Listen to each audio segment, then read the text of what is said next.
So we're a little nervous about this segment because every time we have someone on the show that's from the Astros, they get fired. Woody Williams is next, and maybe they'll fire Craig instead.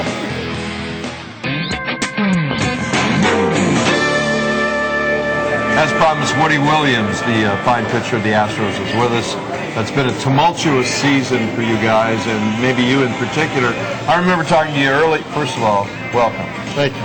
Okay, I get carried away, and we're out of time, and you haven't said anything. I do that to Mike all the time, but that's by design. It's been a really weird season, and I don't have to tell you that. With Phil and Tim gone, especially Phil, the guy that you worked with day to day. What's the mood of the clubhouse? Are you guys just wondering what the hell went wrong, or what? I mean, what do you think about this? I think there's mixed feelings. Obviously, you get to a point where everything becomes stale, but that's not always the manager's fault. I think there's everybody that's been a part of the team this year is very disappointed and ashamed that this has happened, especially just since they're a couple of years removed from the World Series, and they had a good year last year, came back, and then this year, for whatever reason, we couldn't put it all together. You were really excited when you signed with the Astros and came back to play where you went to high school, where you went to college. You had such a slow start. I know it was driving you crazy, wasn't it? Because you had a good month of August. Yeah, no doubt about it. It was very difficult, and it was wearing on me, and something I wanted to get out to a good start and kind of justify coming back home. But I came back home to win, not only be close to my family, to bring a championship to the city, and here we are in last place and not doing very well. I know you don't have any control over this, but they throw around this stuff all the time. Well, if Cecil does a good job, they'll take the interim off. The baseball, as you know, is just a revolving door. They'll bring guys in that maybe haven't managed in 5 years, and for whatever reason, they think it's, oh, yeah, that guy. Sort of a last thought thing. Do you think Cecil Cooper has a good shot at keeping this job?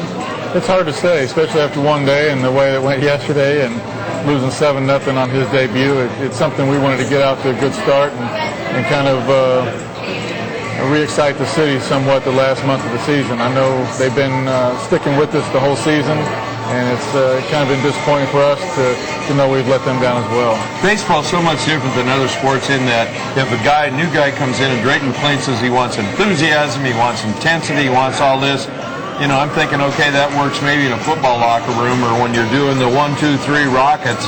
But baseball's so weird. You guys probably just wander around at him, don't you? When he's talking, you just wander around in the clubhouse and straggle out and say, let's get some sunflower seeds. That other guy's still talking in there. I mean, it's a different deal.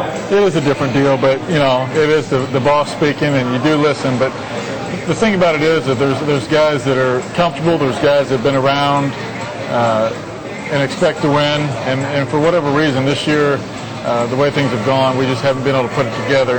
And so I think, at this time, change will be good. It's not the manager or general manager's fault. Right. It's the player's fault. And bottom line, you're only as good as your players, and we haven't performed the way we should have this year. You have quite a deal to uphold here wearing number 29, Denny Walling, one of the all-time greats. Did you think of that ahead of time? You were probably a little kid when Denny... That's right. Yeah, I was too. I didn't think about it, but, hopefully Denny won't take offense to your comment. Yeah. Well, what if you changed your number, though? Say, give me 34. How do you think that would work out? I'm better than Nolan, so, probably be a pretty good change. But, no, I think next year I'm going to wear number 19. That's the number I want, and Orlando had it this year, and I've already told him, Yeah, well, there you go, ladies and gentlemen. You have a jump on the roster for next season. Palmeiro is gone. No, it's not. That doesn't mean that he's gone. It just means I'm taking the number. You got another year on the contract. Are you going to you put your past 16 years in the bigs? Then do you reconsider? I don't want to get a year down the road here. That's unfair. But you still look good. You're still healthy. Well, I feel good. I feel strong. I feel strong right now as I have in the last 10 years. And, the 8-13 record, obviously, it's disappointing for me and for the organization, the city, whatever. But I think with a little bit of luck, things could have been flip-flopped very easily this year. Well, speaking of flip-flopping, Woody's telling me maybe next year you're going to throw left-handed. Have you considered that? Yeah, and submarine. So we'll see. We'll work on that.